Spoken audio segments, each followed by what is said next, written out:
Well, good afternoon, everyone, on this absolutely beautiful Friday, and welcome to this week's Fireside Chat.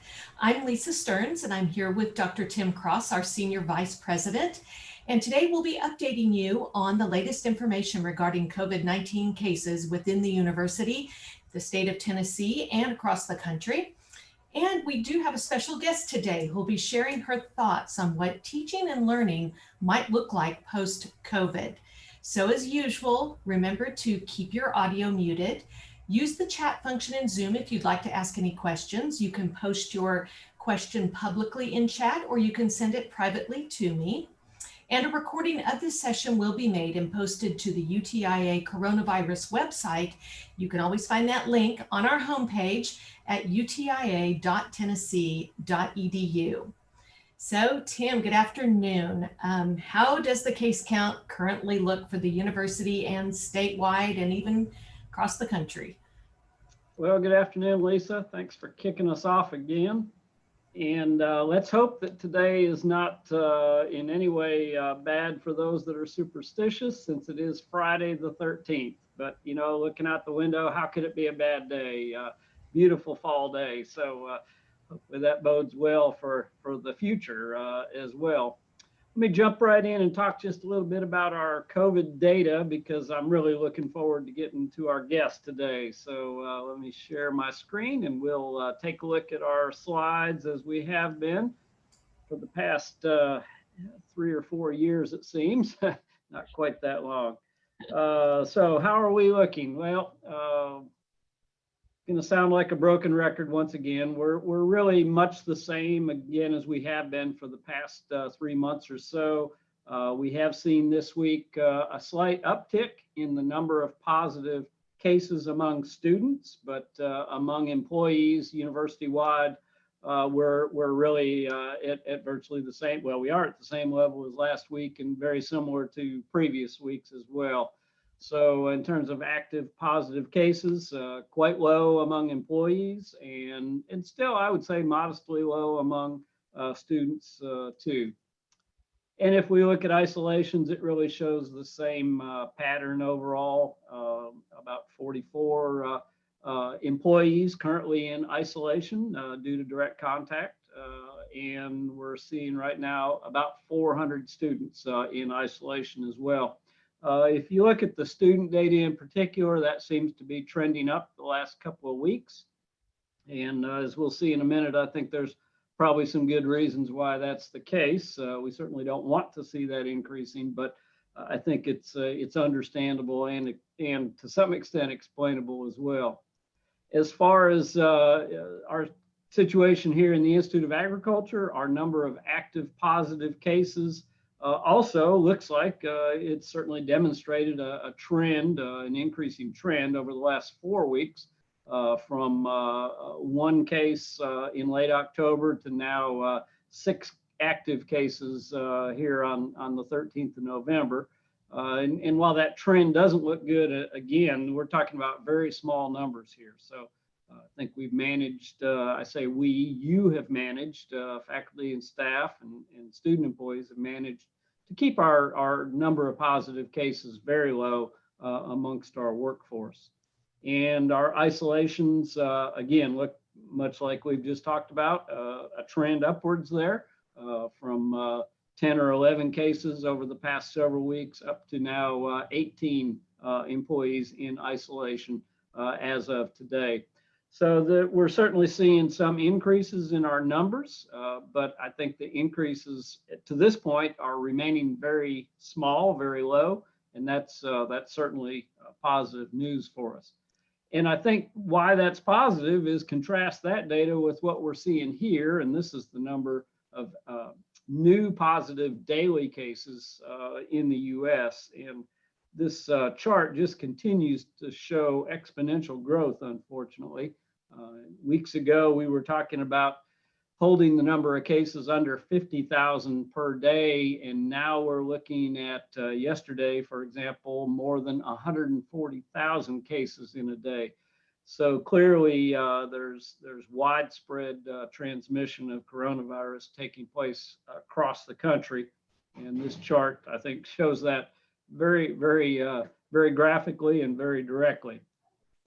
And if we look at similar data, that same type of data for Tennessee, the number of new active cases in a day in Tennessee, and then the red line there, the bold red line representing basically a 7-day rolling average. That chart also, unfortunately, is showing an upward trend.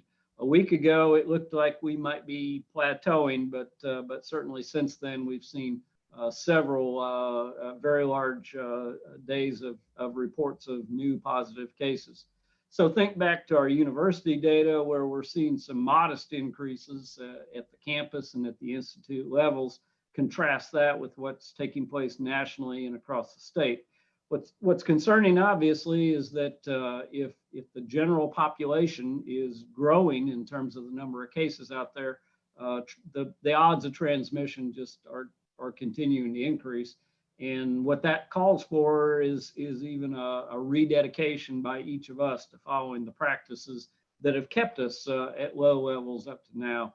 So I'll have more to say about that a little later, but that gives you a snapshot of where we're at, and also relative to where we've been at the university, state, and national levels, and gives a little bit of context for what we see, hopefully, or currently anyway, with regard to our COVID challenges. So that's a quick summary this week, Lisa.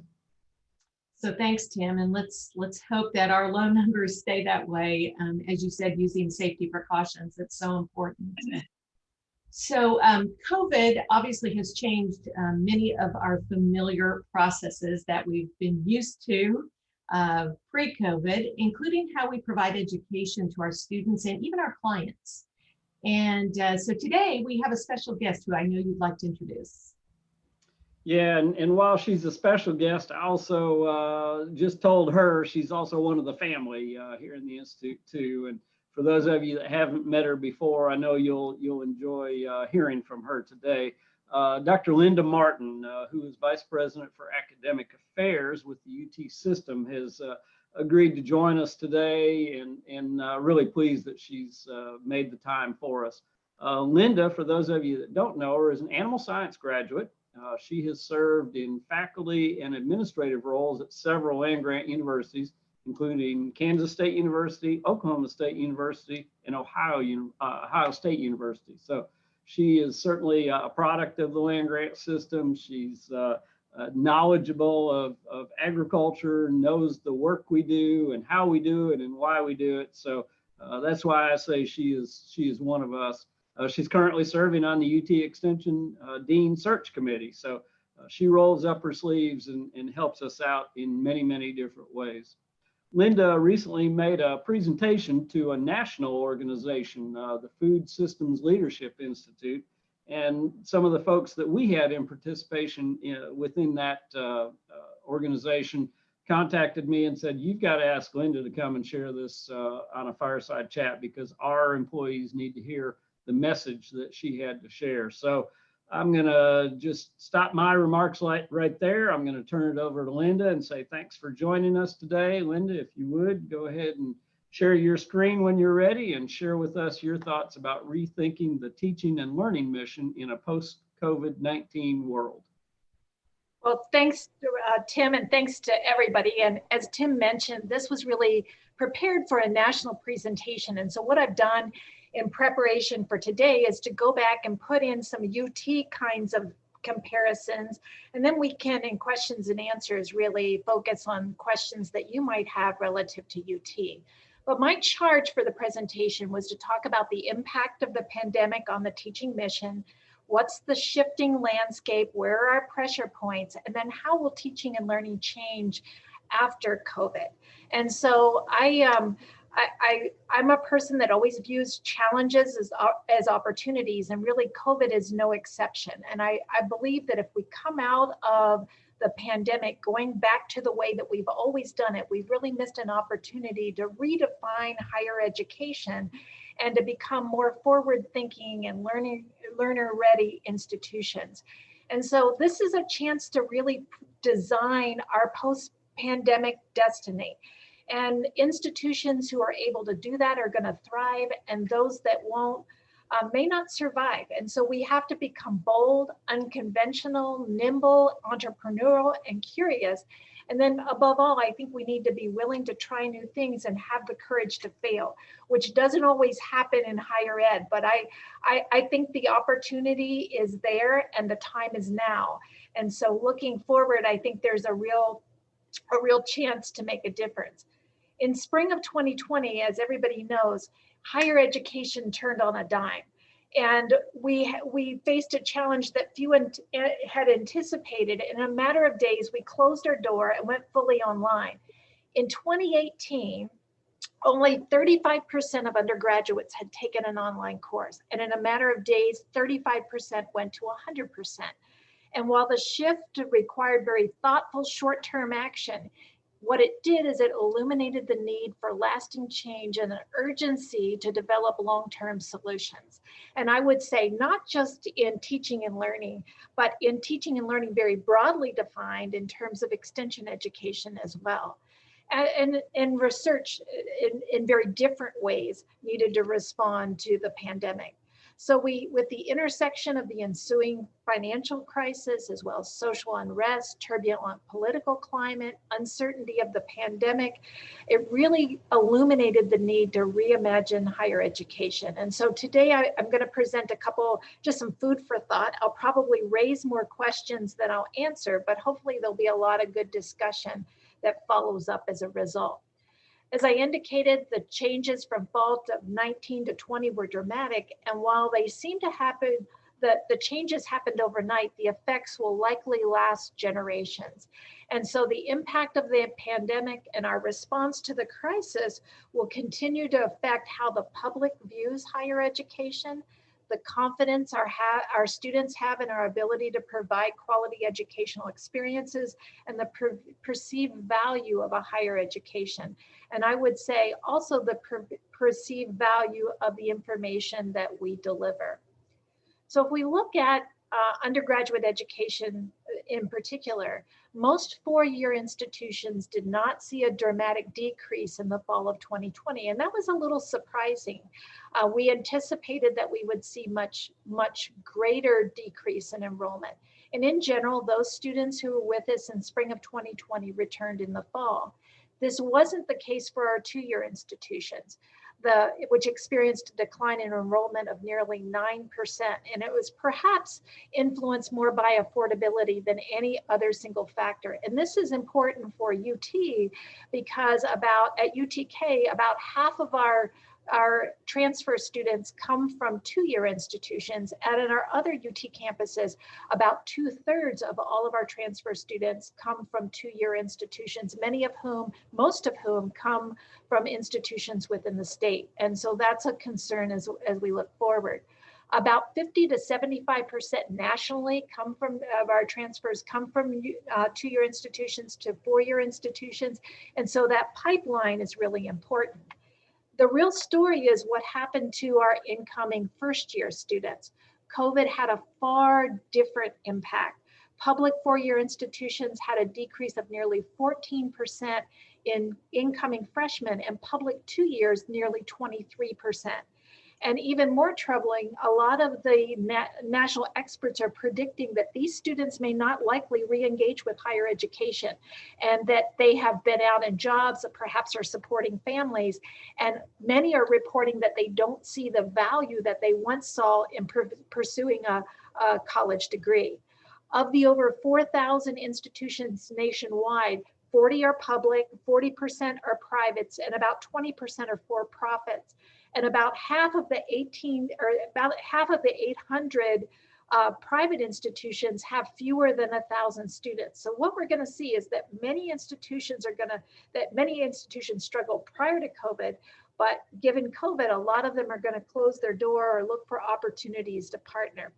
Some of the more affluent institutions are not likely to be as affected, but everybody will be affected. What I thought I would share is just how fortunate we are in the face of COVID at UT. And with the decline that we've seen nationally, remember we said a 14% decrease among four-year publics, we had an all-time high in enrollment of 52,559 students system-wide.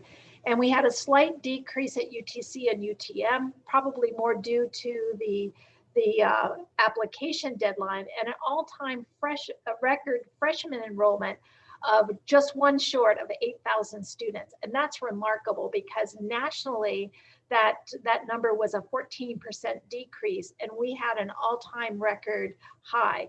Saw a slight decrease in transfer enrollment. UTK was up, but both UTC and UTM were down in transfer student enrollment. National estimates indicate that this trend, the ability to be able to recover, will last about 5 years, if at all. There'll be some institutions who will not recover from the pandemic. And so I think that in itself is pretty alarming. The impact of COVID is compounded, as you know, with projections of high school graduates, and we're no exception to that. Nationally, the number of high school graduates is expected to decline by 15% to the year 2020 and then continue to decrease to 2030. And this is where I feel like 4-H can have a real impact in engaging young people and thinking about higher education. Not that we don't already do that, but we have the ability among land grants to be much more intentional because we have the opportunity to reach young people at a much earlier age. And so this is a real role that I think that we can step up and have an impact relative to our 4-year land grant institutions. We also know that there's regional differences in demographics and the impact that it has relative to attitudes of higher education. The West is expected to increase in student enrollment. The South expected to decrease by 8.5%. So we're facing not only fewer high school graduates, but also a sense that in the South, fewer students are likely to consider higher education, and those that do will likely not leave the state, which is good for us because in general we have students, or our students generally are in-state students, and so we have a chance to build that pool. Midwest again will decrease 14.5%, and the East is expected to decline the most. And that region is where most of the students will attend 4-year private institutions and get support from home. The top 50 research and liberal arts institutions around the U.S. are expected to increase. That middle 50, or that next 50 to 100, based on U.S. News and World Report, decrease of 8%, and then the regionals, or those that fall outside of that top 100, are expected to decrease by 11%. So again, all of these things are compounded along with the leaky pipeline of 2-year institutions. We know nationally that we lose a lot of our community college students that say that they want to pursue a 4-year degree and then choose not to do so. And so that, on top of the nearly 23% decrease in 2-year enrollment, is going to be a challenge for us and a challenge for 4-year institutions across the country. And so thinking more intentionally about how we engage our community colleges across the state, how we can reach into programs, 2-year programs, and attract students to UT institutions will be pretty important, because we'll have to attract students from lots of different sources. One fact remains: when we pivoted online in spring 2020, we did it in a crisis mode. We gave little consideration to how effective our online teaching practices were. We had to do it immediately. As faculty have become more comfortable with teaching online, as extension programs have been delivered online, I think now we need to circle back and invest in ensuring quality online teaching and learning competencies for those that are presenting programs. According to over 300 chief academic officers, provosts across the country, institutions are expected to invest additional dollars in ensuring quality in the next couple of months. Course design, learning spaces will be different. You know, we had these big lecture halls that we've used in the past. Many believe that the lecture hall may be a thing of the past. because they put a lot of people in a room and really haven't, the way that they've been used, provide a lot of opportunity for interaction. And so thinking more purposefully about how do we create those interactive experiences, even if it is e-learning. One of the things that I think we'll see is we'll start to move away from offering only traditional semester-long units in terms of bachelor degrees.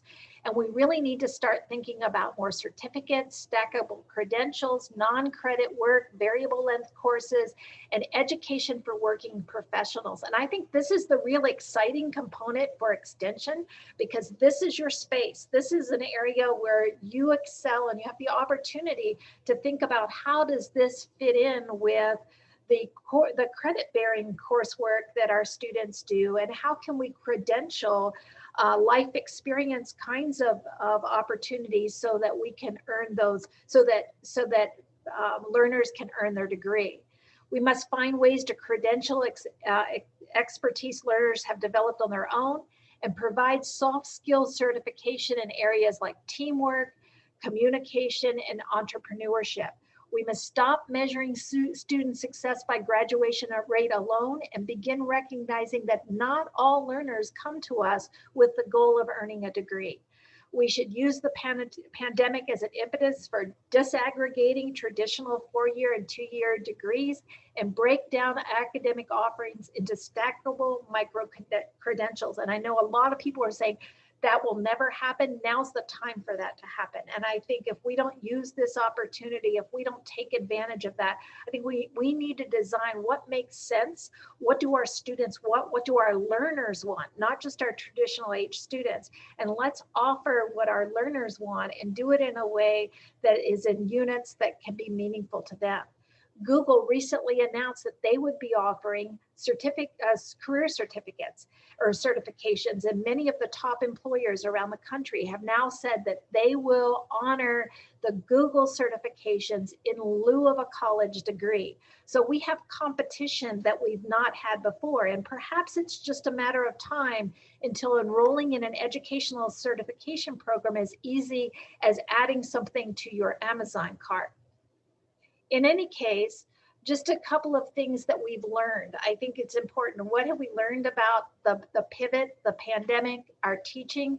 So it's not surprising, and it's probably not surprising to anybody in ag, because we understand the importance of hands-on, face-to-face, and the hallmark of what we do in terms of working with our students is that face-to-face interaction and experiential learning. And students, when they pivoted in spring, said that they missed the interaction with their instructors, they miss access to faculty and classmates, socializing with fellow students, their structure and stability, their support services, and access to study spaces. And so as we move out of the pandemic, or as we move to more online learning, we have to be more creative in how do we build these kind of experiences into what we do in a way where students feel like they're still getting what they need.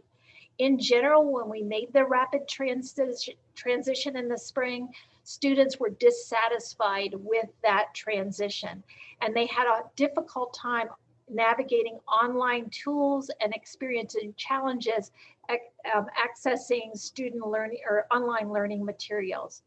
We also learned that students, while they recognize the efforts of faculty and the institutions and the responsiveness of the institutions, about 25% of our students that were currently enrolled said, and this is nationally, 25% of students said that their opinion of the institution had gotten worse since the pandemic began. And so I think that's an important and alarming statistic that we really need to think about. How do we re-engage those students? How do we help them understand or feel as though they're getting value? And how do we make them or help them be more satisfied with their experience? Students say that their online experience is uninspiring. So how do we make it more inspiring? They also say that they're spending less time on coursework, that they don't see the value of real-time online learning. That's troubling. And they obviously prefer face-to-face instruction. Less than 2% of all the students surveyed expressed an interest in attending college exclusively online. So I know that these were statistics that were gathered during that shift in spring semester, and a lot of those problems and issues have been ironed out. But these are very real responses to that we need to think about. How do we incorporate in any kind of a learning environment, whether it's traditional classroom learning or extension or other kinds of education. We also revealed gaps in faculty preparation to teach online. Faculty were struggling with technology and many of the things that would allow them to be successful. So moving forward, we're going to need to provide necessary training and design support. I can see instructional design folks be embedded in departments and colleges, and we'll need to provide necessary release time for course development. We'll need to figure out what's the appropriate mix of online versus face-to-face. What are things that we must do face-to-face? What are the things that we can do electronically? What's enhanced by technology? What do we detract by providing it through an e-learning environment? And those are things that we really need to sit down and roll up our sleeves and figure out. We must purposefully integrate technology, but we must be flexible in educational pathways. We have to increase that interaction in a way that we haven't done yet really in online education. And we must think about the way we educate our graduate students.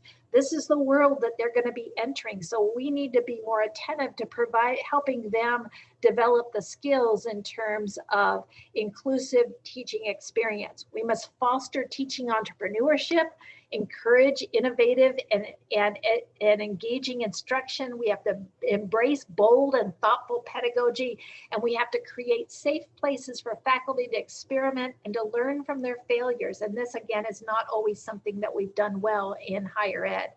We can't treat online instruction as an add-on, and we must value quality teaching, whether it's face-to-face or whether it's online. So instead of asking if our students are ready for college, we must begin asking if we are ready for our learners. We must be more conscious and our current generation is far more cost conscious. We need to make sure that we address that. They're far less interested in all the amenities that previous generations needed to be attracted to our institutions. They're highly focused on issues like social justice, systemic racism, free speech, and inclusivity, and institutions that fail to address those issues will fail to attract and retain students in the future. Our current student body is the most diverse in history, yet the demographic of our faculty, staff, and administration lags behind. Over the summer, more than 400 students decided to stop requiring the SAT and the ACT for admission. And even before COVID, 1,000 other institutions made them optional. Whether the standardized admission tests will go with COVID by way of COVID, who knows? But I think we need to start thinking about those kinds of tests, those kinds of policies and practices that disadvantage some of our students. And rural students, students of color, have been shown to be disproportionately disadvantaged by the use of some of these standardized tests. And then finally, mental health is going to be a high priority. We've seen the demand for mental health and well-being services more than triple, in some cases increase by 5-fold. And we need to think about that not only for our students, but for our faculty, for our staff, for the people who provide those kinds of opportunities. Probably most troubling is the impact that COVID has had on accessibility and student success gaps. When we switched immediately, we recognized that our Black and Hispanic students, as well as our low income and rural students, had issues related to access to internet. They had slower and older laptops, and they struggled more to find quiet spaces for academic work and less likely to seek assistance. Even in the best of times, we've seen gaps.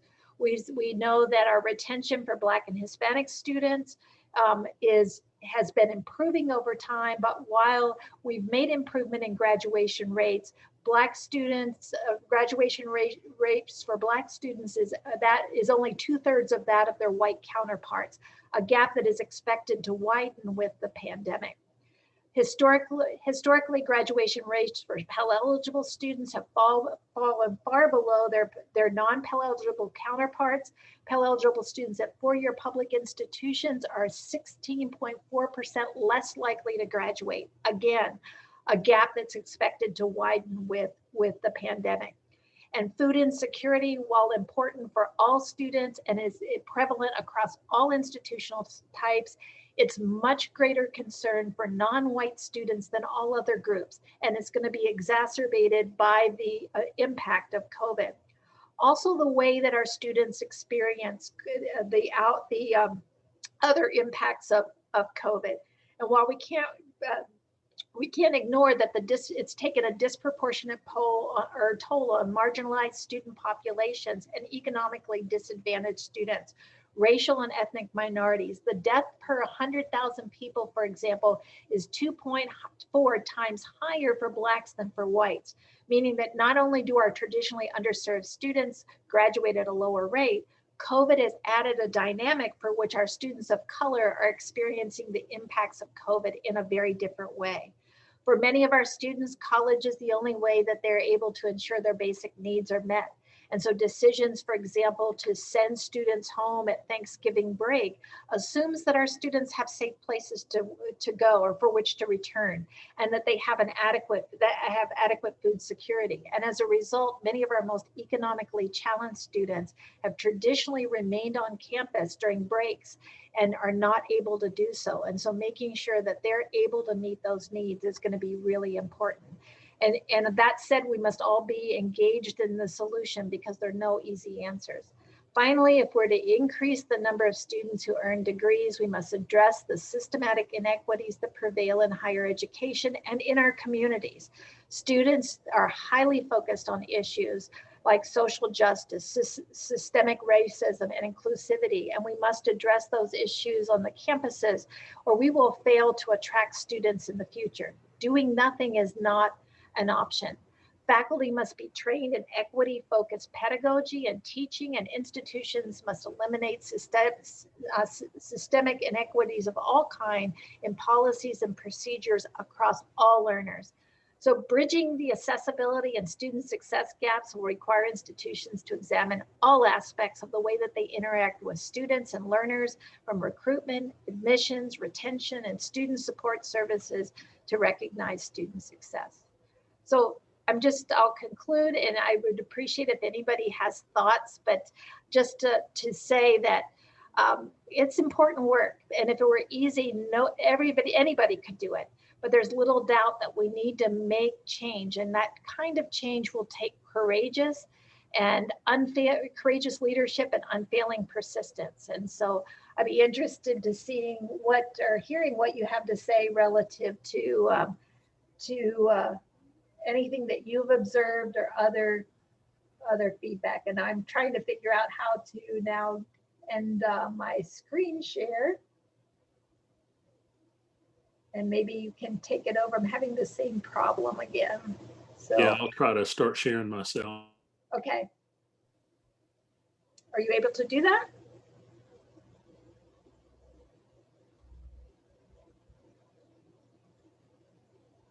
There we go. Great. Well, thanks for sharing just a ton of information there with us, Linda, and for really fueling a lot of ideas and concepts, possibilities that really I think hold some great opportunities for us. And as you mentioned, any challenge is an opportunity. So let me turn it over to Lisa now and see if we've got some questions or just some comments as Linda invited from our participants today. So we do have a couple of questions, Linda. The first one is, you did share that national survey of students. Has UT planned or conducted any sort of survey of UT students to see how they are feeling about the learning process? So the answer to that is yes and yes. So each campus has done some surveying of students in terms of kind of what their thinking is, what their struggles were, how their mental health and well-being, but they've all been different kinds of surveys. And we've looked at that information. We've also followed up with students, but we did a system-wide survey that incorporated kind of what's front of mind for students? What are the greatest concerns? What are their needs and how well their needs are being met for student success? And we're rolling that up and we're using that in terms of student programming on each of our campuses. And we'll have a report to the board and that will be made public so that others can use it in thinking about how do we address the needs of our students. And we're going to continue to do that probably each semester from now on, because even though we will not be in the middle of a pandemic forever, hopefully, there will be other kinds of things that we'll want to know about and be able to respond to relative to our students. And we also have a comment here in thinking about our other learners out there, and that is that extension, family and consumer science specialists and agents certainly have opportunities related to both food insecurity that you mentioned and also emotional well-being. Yeah, I couldn't agree more. And I think UTIA is probably better positioned than any other college, any other unit, any other place on campus because of that strong community connection. And so, I've thought a lot about that. And, in good times, that's so important. In challenging times, I think it even magnifies the impact that extension can have and the importance of being in the communities and being able to be partners in solving that. And along those lines, the other question was, so in thinking about our organization, what are 2 or 3 things that you think we can immediately do perhaps to address the issues and embrace the challenges that you shared with us? So I think really, well, there are a lot of immediate needs relative to providing resources for quality and helping presenters and teachers and extension agents be more proficient in delivering online and helping sort out what's best online and what's not. But I think from the teaching perspective, thinking about how do we take some of what we do in extension and offer it as opportunities to earn credit for students, and how do we do it, put it in modules that are stackable credentials? How do we take something that might be developed for extension and make it a component of a course that provides that experience that it really allows that component to be used across all aspects of UTIA, and thinking more creatively about things that we're already doing and how do we use that in terms of offering some really unique degree kind of opportunities for non-traditional learners as well. Great. Well, those were the questions and comments. Great. Thank you, Lisa. And certainly thanks to Linda as well. One additional thought I had as we think about, some of the areas students have expressed concerns about is a lack of engagement, a lack of connectedness. We've also got the benefit of having ag research programs with facilities not only near campus, but spread across the state. And even if our learners are remote and geographically separated, we could actually engage them as we have been in the past, but perhaps more so in the future in applied research opportunities, really complement some of those stacked modular type learning opportunities Linda mentioned. And I think about similar opportunities in the College of Veterinary Medicine as well. So I also feel like our undergraduate programs are really foundational to the Institute, right? As the quality of our academic programs goes, so goes the quality of the Institute of Agriculture to some extent. They're the workforce of the future. They're our future employees.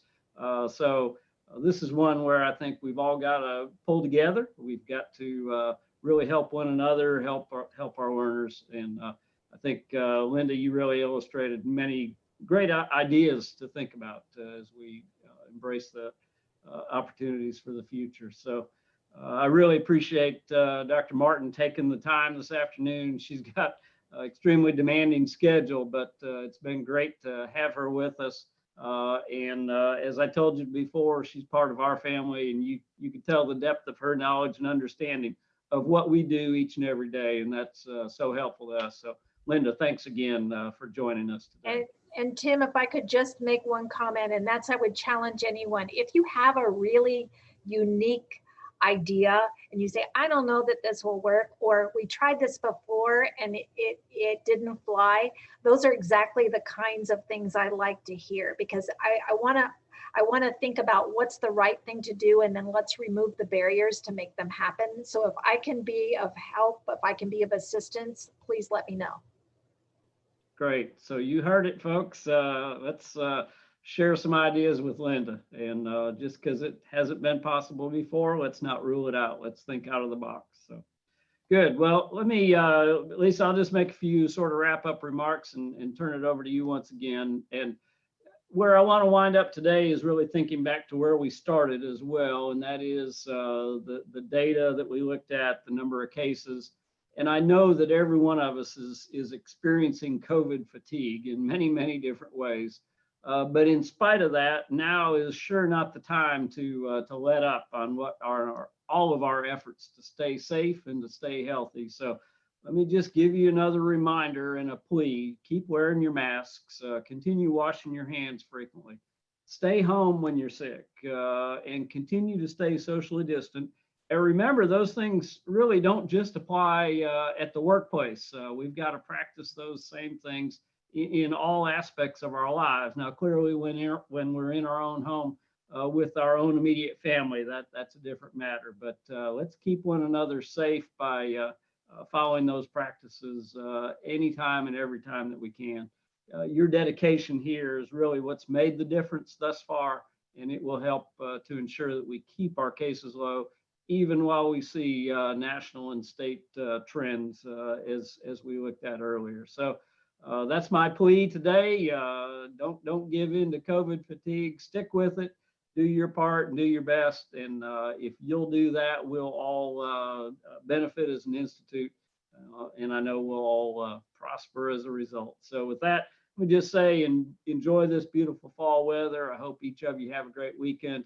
Thanks again to Dr. Martin, and thanks to Lisa and Mike Stanley for making our Fireside Chat possible once more. Thanks to you, Tim, and thanks, Linda, and everyone have a wonderful weekend.